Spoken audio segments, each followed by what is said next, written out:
Good morning. I'm Anna Marie de la Vega. Thank you for joining us for Focus today. I've got one of my favorite people on the planet talking to us this morning. She's going to tell us about the Beaman Park Nature Center. It's Heather Gallager. Welcome again.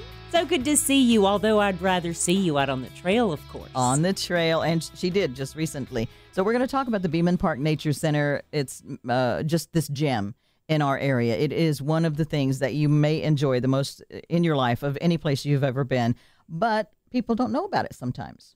So Beaman Park, just like you said, is a hidden gem in the crown of Nashville's metro parks. Yes.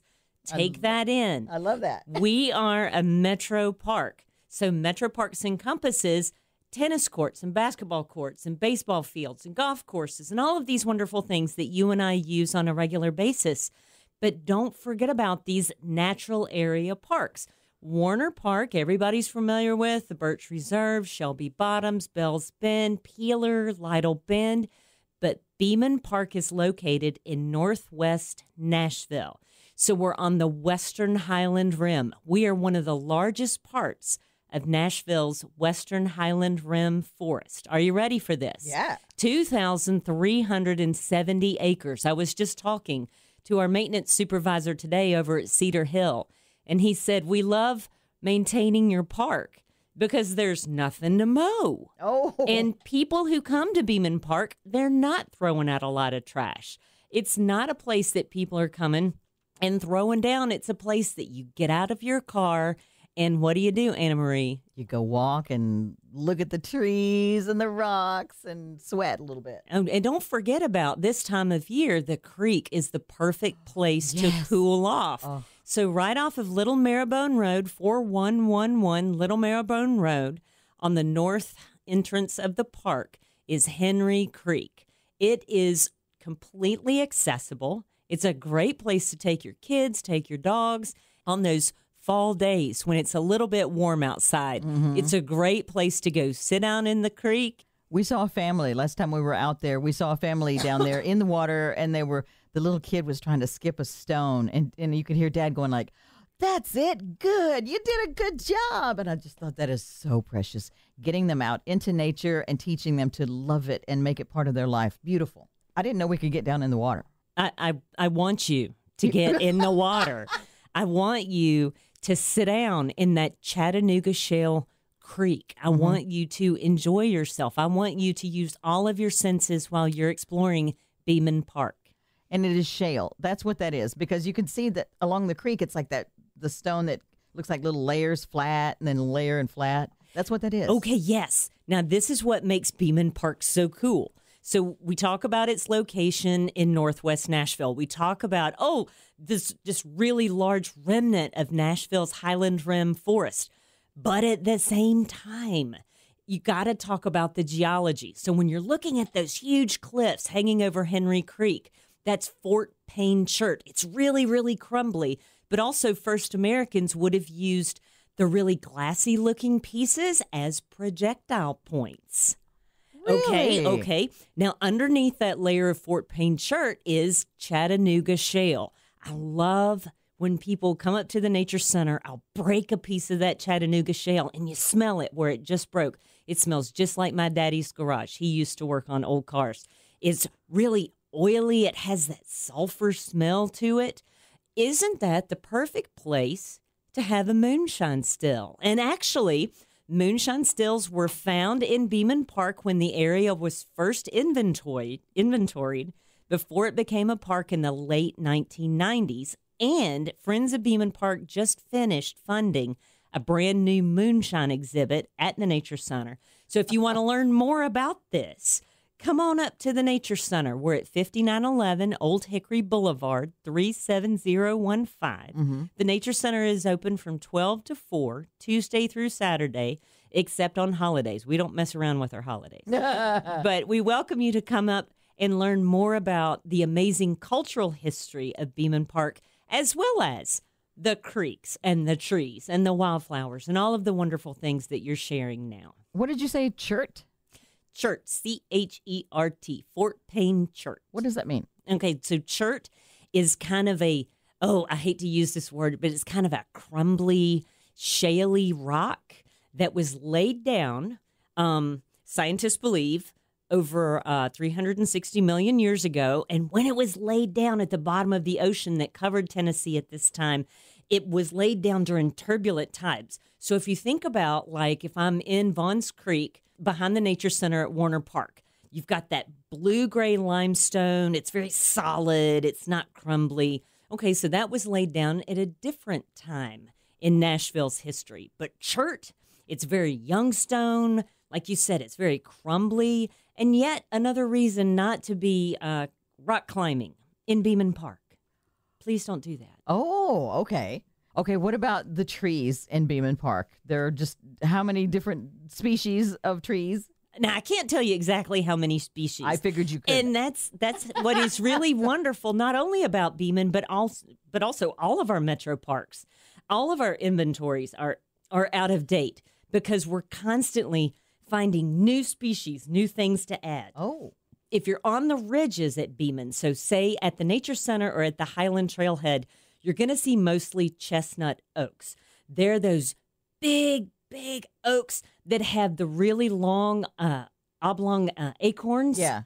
And they're just magical. Those acorns fall on the Nature Center's metal roof in October and scare me just for a minute, kind of like a tornado siren. But they look like pecans or something. They do. They look like pecans. But now remember this. When you got pecans, you're in the lowlands. Shelby Bottoms, for example. Whoa. Natchez Trace State Park, for example. We're looking at a completely different ecosystem when we're talking about Beaman Park. We're talking about the Western Highland Rim.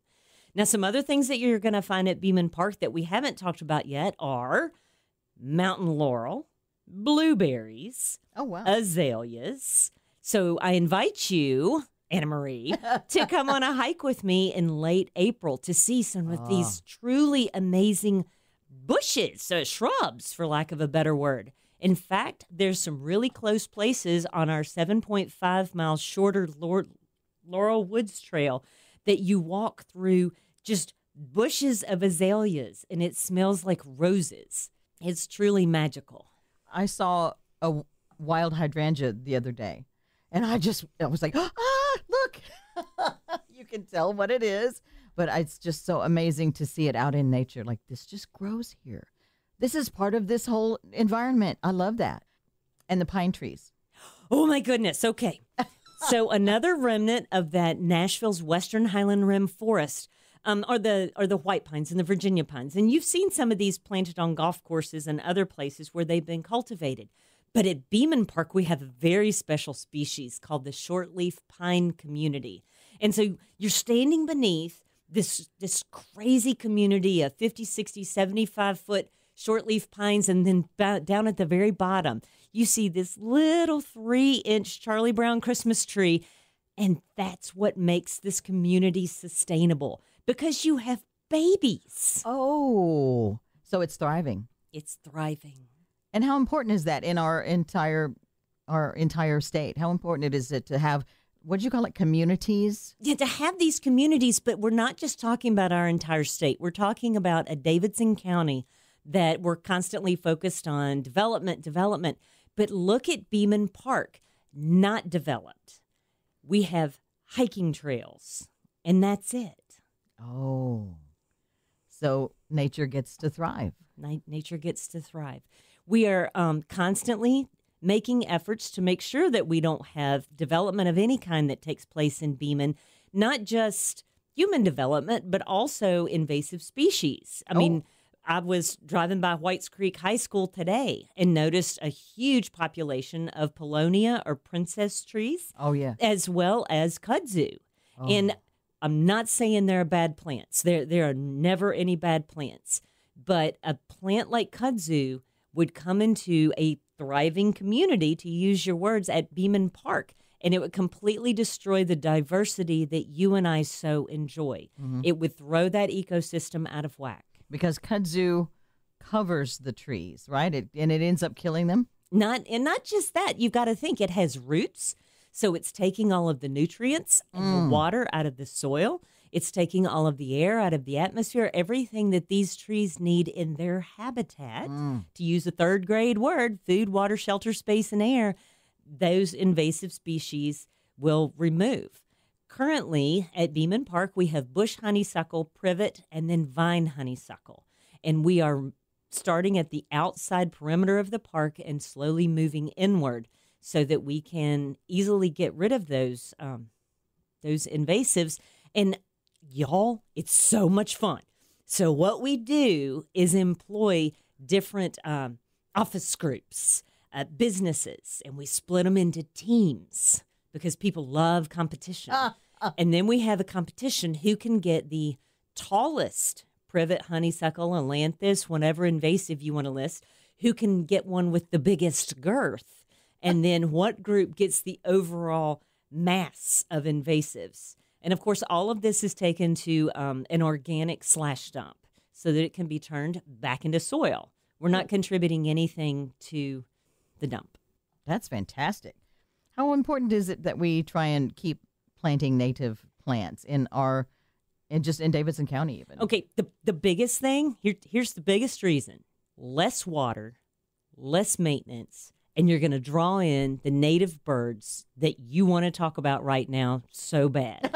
So you're going to draw in all of these little warblers eating the bugs from the flowers of your plants. You're going to draw in, I'm going to go ahead and say it, the hummingbirds, because you're planting native species that they have evolved with over thousands, if not millions of years. Oh, wow. As opposed to getting something that's not native, that may or may not be treated with chemicals before you put it in your yard. There are so many different nurseries right here in Middle Tennessee that you can call upon, not only to just purchase plants from, and you're supporting a small business there, but also to tell you, do you have the correct sunlight? Do you have the correct water for this spot? I don't know about you, but I don't want to spend all summer out watering my bushes. Yeah. I want to enjoy my plants. Yes. Yeah. Well, I appreciate that info there because I know there are probably gardeners listening going, ooh, I need to get some help now. We were talking earlier, and you were saying what Beaman Park is about and what you are all about at Beaman Park. Beaman Park, of every park that I've ever worked at, and there are many, is a park that's truly about the community. In the mid-1990s, land was identified in northwest Nashville to be possible. Let's make sure that word is in there. Possible for a dump. And the community got together and said, no, this can't happen. And an article was published in the Tennessee Conservationist saying, this is an amazing gem in Davidson County. Oh my gosh, can you believe it's in Davidson County? We have to save this. The Beaman family saw the article and decided to support that park, which was for sale at that time, that land, and went to the city and said, we need to save this property. The Beaman family donated money for the land to be purchased. It became a metro park in 2003, and that was with 1,500 acres, and now, again, we're up to almost 2,400 acres. Oh, my gosh. So it truly is about the community for the community. There aren't hiking trails on all 2,400 acres. That is correct. But if you're looking at a map of Beaman Park, in the eastern side of the park, it is developed with the Nature Center and trailheads for all of the hiking trails, whether you're on the Old Hickory Boulevard side or the Little Marrowbone Road side. And then in the western part of the park, there's a 12.5-mile Laurel Woods Trail that you can get back in there and have so much fun. Nature Center staff and volunteers maintain both of those trails. Yeah. So if you ever see a tree down or something that needs our attention, please make sure and message us through Facebook. That's just Beaman Park, or Instagram. Okay. And we'll get it taken care of as soon as possible. And pets can go? You can take your dog? I highly recommend taking a dog on a leash. Yes. I do want to recommend to people, though, if you choose to take a dog when we are in, above 85, please bring water for your dog. Oh, gosh, Oh my heavens. Yeah. There are so many beautiful walks at Beaman, so many beautiful hikes at Beaman that you think, we can go, but we can't take the dog. So I love that Beaman Park Nature Center lets us bring the dog as well, and all of us enjoy it together. Now, there are fall programs That is correct. That we want to tell people about? That is correct. So our fall program schedule is already on the website, and that's just beamanpark.nashville.gov. So I welcome you to go check out everything that we're offering. We have a lot of repeat programs, such as our yoga on the deck and volunteer days and roving naturalists. So, yeah, you might be out in the park on a Saturday morning and see one of us with a backpack and dog cookies.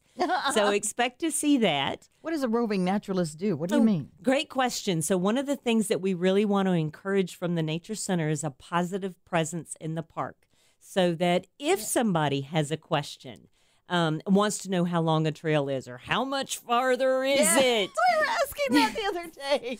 So we have roving naturalists out on the trail just to say hey to people. We're not there to do anything beyond assist visitors. With general questions. Yeah. But I do welcome you to always come to the Nature Center or shoot us an email or visit us on social media if you have deeper questions. What is the Nature Center about? Thank you for asking. So the Nature Center was established in 2009. Thank you, Mayor Dean. It is a giant tree house with an incredible view of the western sunset. It would be weird if the sunset otherwise, wouldn't it? Of the western sunset with rocking chairs. Yeah. It also has the aforementioned moonshine exhibit, as well as a wonderful map of the state of Tennessee so that you can better understand the topography of our state and how special Beaman's location is in relation to the rest of the state. We have lots of stuff for kids. We have puzzles and games, lots of bones and things to look at under the microscope. We have water for sale there, and as long as it's warm outside, we'll have popsicles at the Nature Center. So stop by and have a popsicle. Nice. I like that. If you're just joining us, thank you. First of all, this is Focus. I'm Anna Marie, and we're talking about Beaman Park Nature Center, and our guest is Heather Gallager. And how did you call it? It's the gem and the crown of the what? It was beautiful. Beaman Park is really special. Beaman Park is amazing and wonderful, and I can tell you I was one of the lucky people to get to visit it before it became a park. When we got to just kind of scout out everything and figure out, well, where the trails are going to go and look at the site of the future Nature Center and think about, this is what this is going to look like. And now I look at it, and I mean, it's 20 years later, and here I am. Yeah. Why is it important where Beaman Park is? And tell me about, like you're talking about the rim and the forest. What is all of that? So Nashville is positioned with Murfreesboro in the central basin of Tennessee. So it's like a bowl. It's like a bowl, Okay. and that's why it's so hot here, and we don't understand. Or why don't we get snow? It's because up at Beaman, we got all the snow. Yeah. Okay. Yeah. We're several hundred feet above the bowl of Nashville. We get different weather. Whoa. Yeah. And so it's the rim of the bowl? It's the rim of the bowl. That's why it's called the rim. The Western Highland Rim, yes. And it's a forest. Is it still a forest? Is it partial forest? Ooh, thank you so much for asking. So, most of Beaman, over 2,000 acres, is on that Western Highland Rim. But the Proctor Barn is actually a little ways down Old Hickory Boulevard, going towards Ashland City Highway, and it displays the Central Basin ecosystem. And so when you're looking outside in the late summer, early fall, and you see like the white flowers blooming tall and the purple flowers blooming tall and all the goldenrod, that's Central Basin. Okay. You come up on the hill, that is not what we have. What? It's completely different because we have a total forest. We don't have an open field. Oh, to get the sun and make all those flowers bloom. Exactly. Oh, my gosh. So that means, when are you going to come to Beaman to look for wildflowers? In the spring. In the spring, before the leaves come out on the trees. Oh. And I expect to see you the third week of April next year, because that'll be our wildflower week. Third week of April. Yes, ma'am. And we've already got speakers booked to take people on hikes and get really excited about all of the wildflowers that will be popping in April. Now, you mentioned the tree house, the Nature Center. It is fabulous. It is wonderful, wonderful. I love it. It has got the restrooms, but it also has the exhibits and things like that. those rocking chairs. It looks like you're on the back porch of your dream house, and you sit in the rocking chairs, and you're at treetop level.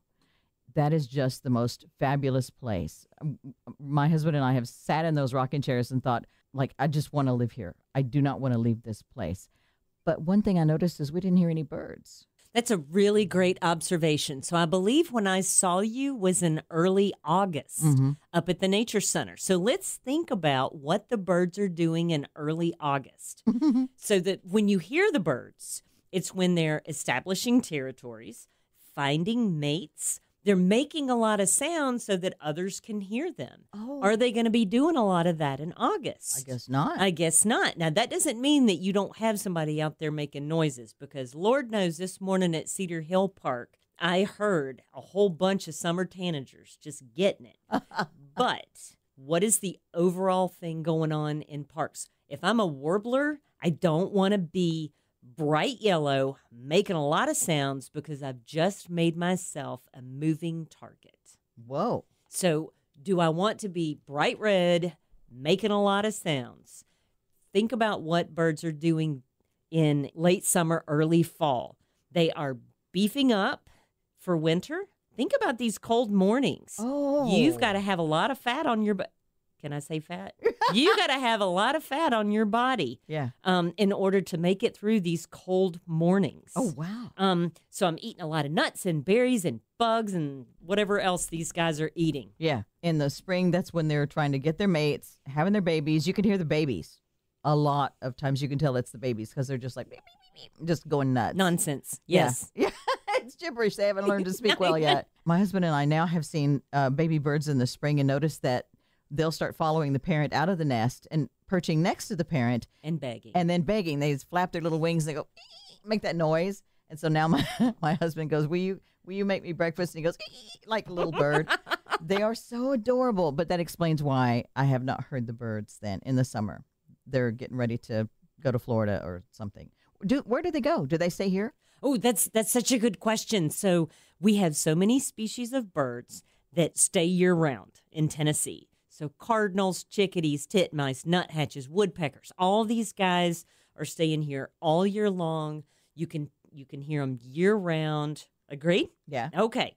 Then we have birds that are only here during the warm season. So one of the first birds to get here to Tennessee, and we kind of gauge spring by this bird, is the Louisiana water thrush. Really? She's going to nest right on Henry Creek, probably, I don't know, up to 3 or 4 feet right off the creek. Now, this doesn't sound like that big of a deal until you think about things like the flood in 2010. How did that affect a bird that's nesting right there? And by the way, our populations are wonderful. We identified 5 territories down Henry Creek this year. Wow. They're doing great. So March 17th is the typical date that we hear our first Louisiana water thrush. Wow. And we always have a hike that weekend to listen for it. But we've heard them, just by the way, as early as February the 20th or as late as the end of March. So it's really neat to kind of gauge, quote unquote, spring by when this bird returns. And she's spending time, by the way, in Central America, the size of a chickadee. Yeah. She's little. Yeah. Okay. So we've got those guys. We call them neotropical migrants. Okay. Now the other hummingbirds are neotropical migrants. Some are tanagers. Okay.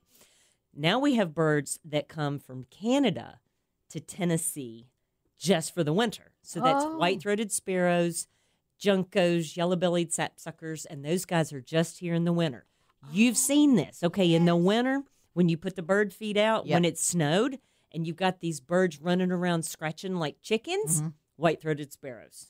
Oh, my gosh. Isn't that fun? That is fun. And what about the ones that they look like they have Rufous-sided towhee. Yes, and they hop backwards. They do. Get on the ground and then hop backwards to pull the dirt up or something. They do. Yeah, they make a big mess. Oh, they're so fun. So you've got hikes, starting March, or do you have hikes all year round? When are your hikes? Oh, thank you so much. We have a program scheduled year-round at the Nature Center. We are like full-time people up there. We're open all the time. Even when it's snowing, we're there. Her eye twitched. So just we have bird hikes, tree hikes. We have, let's just go for a hike in the woods, just to do it. Yeah. We have all kinds of stuff. And then we have specific programs for children's and families that focus on specific topics. Or maybe we just have a craft thing. So we also have a big anniversary coming up. I mentioned the Nature Center earlier and walking out. Oh, my goodness. I think it was like 2005 or 2006 off of Old Hickory Boulevard through rocks and roots and trees. And I got ticks all over me to look at the future site of Beaman Park Nature Center. And lo and behold, here we are, 15 years later. We have this amazing nature center, which, by the way, has many attributes of a LEED certified nature center. What does that mean? So having environmentally sustainable features, such as geothermal, permeable sidewalks, and then other features of the nature center that make it the best. I have to say it. So that's going to be on October the 26th. Okay. We are going to seriously celebrate the Nature Center. We've involved many groups that were involved with the Nature Center from the very beginning, such as 10 Green, Land Trust, Greenways for Tennessee.